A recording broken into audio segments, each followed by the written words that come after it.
Kalau boleh saya klasifikasikan, fase pendidikan nasional itu sendiri, itu ada dua fase. Jadi kalau kita refleksi yang tadi, perkembangan pendidikan di negara kita itu sendiri, itu tidak semulus apa yang kita bayangkan. Pasti ada kendala. Hambatan-hambatannya itu sendiri apa? Kita tahu bahwa Indonesia itu sendiri merupakan negara kepulauan. Ribuan pulau yang tersebar dari Sabang sampai Merauke. Dan ini menjadi sebuah fenomena yang memang saya rasa ini menjadi sebuah hambatan. Karena tidak semua daerah-daerah itu sendiri bisa mengakses pendidikan dengan mudah dan lancar. Terlebih ini di daerah-daerah yang memang di luar, di daerah pelosok lah, di pesisian. Kalau daerah-daerah perkotaan itu sendiri ya mungkin itu tidak ada kendala.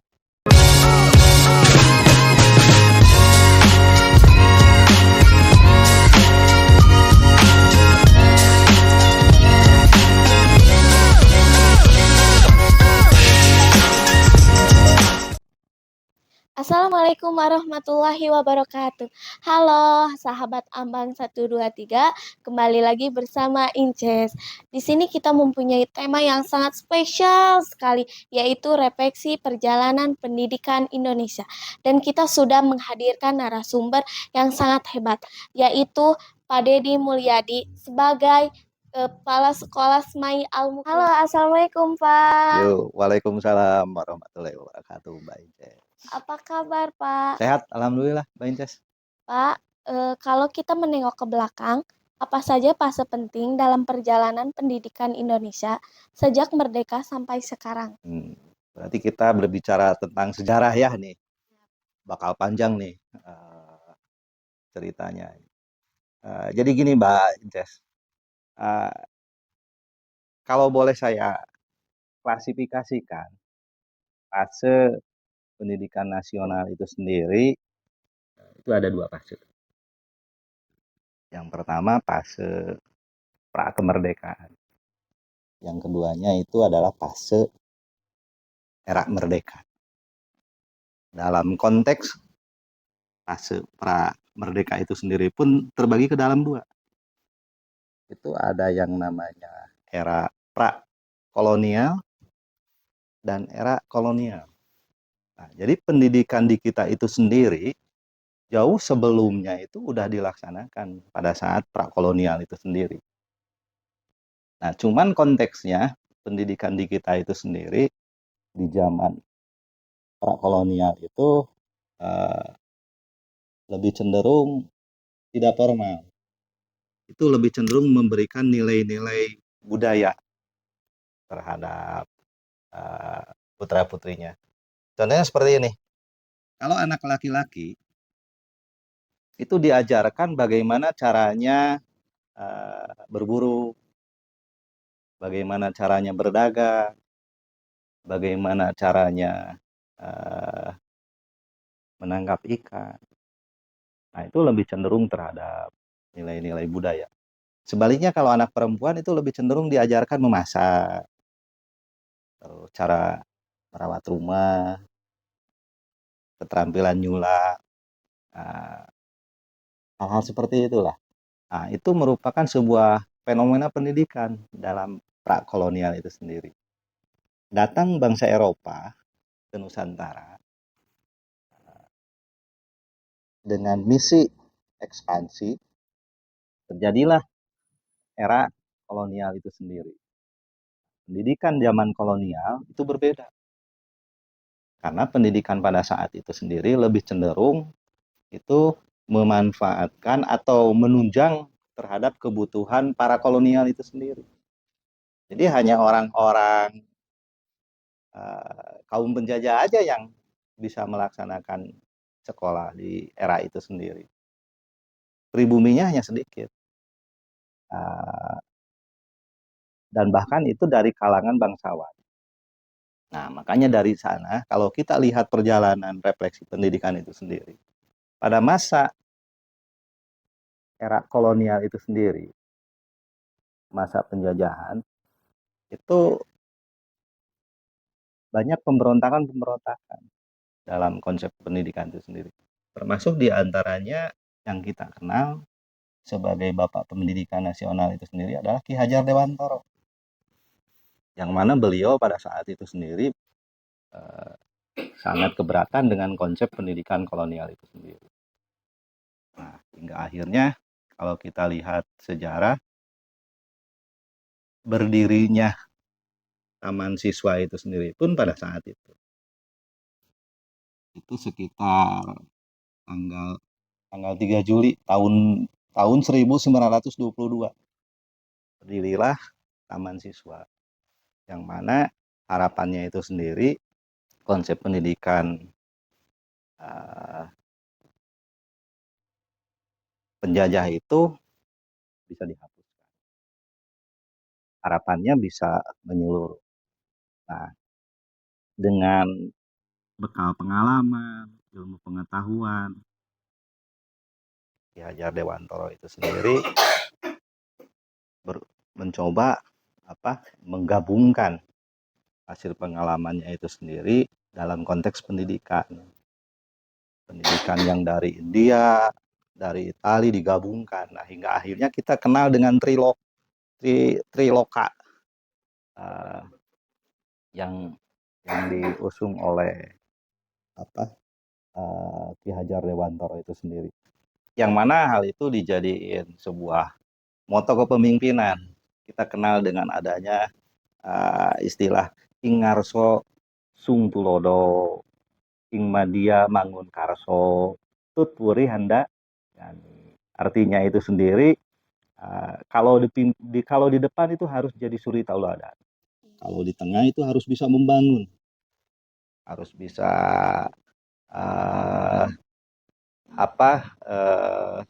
bisa memotivasi lah. Nah, termasuk di belakangnya itu sendiri harus bisa mendorong terhadap generasi muda itu sendiri. Nah, itu slogan yang memang terkenal yang dicetuskan oleh Ki Hajar Dewantara. Nah, lanjut ke era kemerdekaan. Nah, pada saat era kemerdekaan, nah ini awal kemerdekaan ini. Awal kemerdekaan. Pendidikan nasional di kita itu sendiri ini lebih cenderung terhadap fokusnya itu terhadap ke nilai-nilai kebangsaan. Tapi tetap nilai-nilai karakternya itu sendiri sudah dibangun dalam konteks pendidikan saat itu sendiri. Nah, cuman lebih cenderung ke nilai-nilai kebangsaannya itu sendiri. Nah, masuk ke era yang namanya perkembangan kurikulum. Nah, lahirnya kurikulum yang pertama itu sendiri adalah sekitar tahun 1947, 2 tahun setelah Indonesia merdeka. Nah, itu lahir kurikulum. Nah, yang mana kurikulum itu sendiri di sana itu lebih cenderung terhadap penyampaian semangat kebangsaannya itu sendiri. Nah, memang kita baru 2 tahun merdeka lah. Nah, setelah itu sekitar tahun 1952 lahir kurikulum lagi, berarti kurang lebih sekitar 5 tahun ya. 5 tahun lahir lagi kurikulum. Di tahun 52 ini sendiri ini udah mulai dikenalkan konteks mata pelajaran. Meskipun mata pelajaran ini sendiri ini disesuaikan dengan kehidupan sehari-hari. Dulu kita kenal dengan adanya istilah aljabar, diterapkan kumaha caranya menghitung kubik kayu itu sendiri. Nah, hal-hal itu yang diterapkan. Selanjutnya perkembangan kurikulum itu sendiri setelah tahun 52 itu sekitar tahun 1964. Nah, di tahun 1964 ini sendiri, ini kurikulum mulai ke konteks kecerdasan, kemampuan emosional, keterampilan, dan juga jasmani di sana itu sendiri.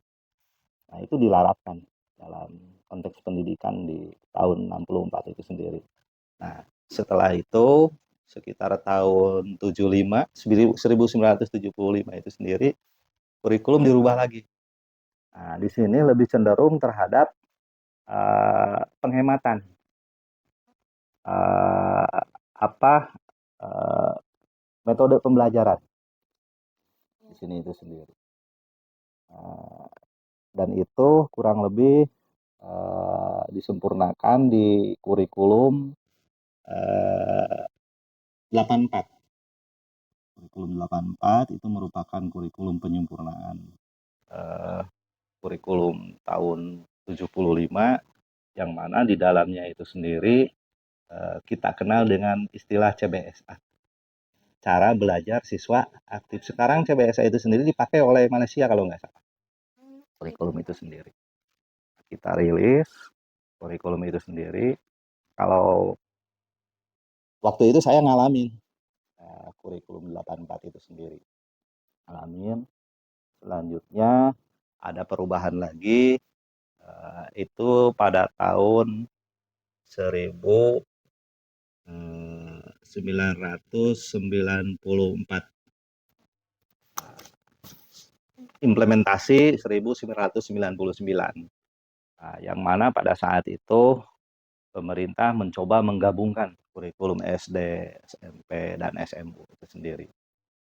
Nah, itu tidak bertahan lama, sekitar tahun 2004 lahirlah apa yang dikatakan dengan KBK, kurikulum berbasis keterampilan. Nah, jadi diharapkan sekolah-sekolah itu sendiri bisa memberikan edukasi keterampilan terhadap anak didiknya itu sendiri. Bertahan 2 tahun, 2026 dirubah lagi menjadi yang namanya KTSP, kurikulum tingkat satuan pendidikan. Itu mutlak otonomi satuan pendidikan. Artinya ya satuan pendidikan itu sendiri yang merancang kurikulumnya dengan menyesuaikan kebutuhan para siswa didiknya itu sendiri. Itu tahun 2006. Setelah itu lahir kurikulum 2013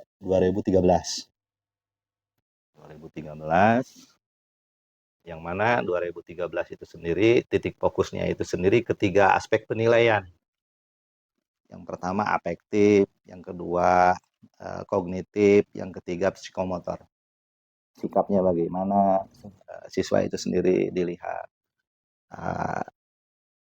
kemampuannya itu sendiri dilihat, termasuk gimana nih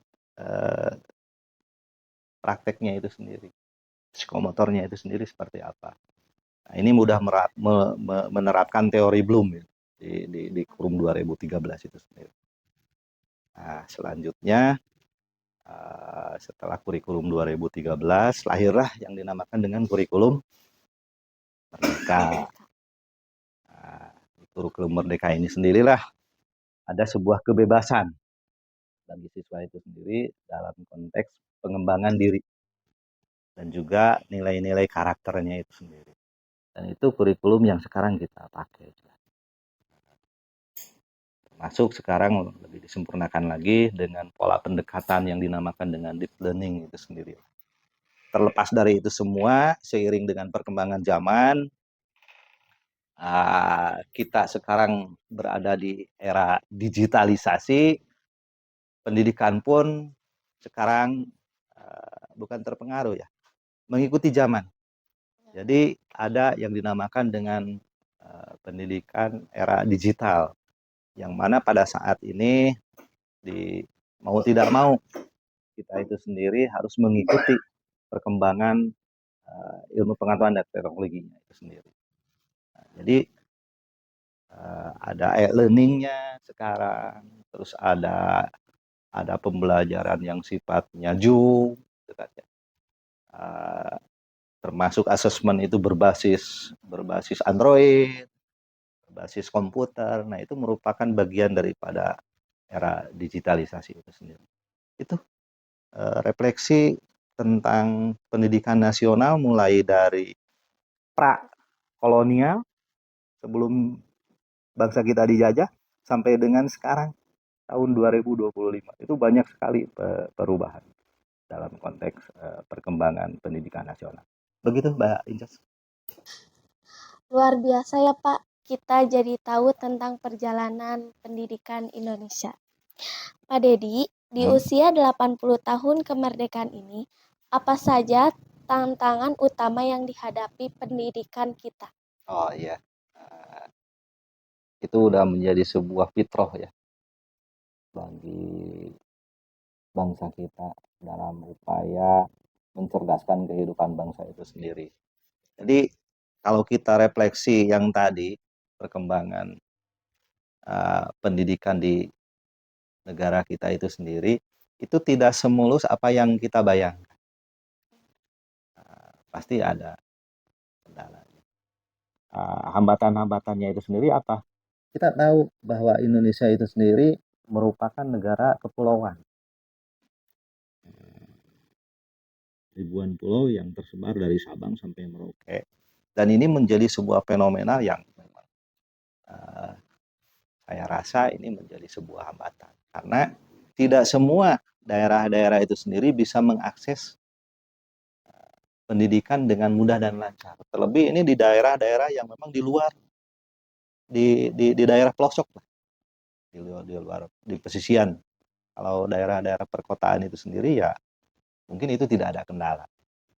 Apalagi zaman sekarang, zaman digitalisasi itu sendiri.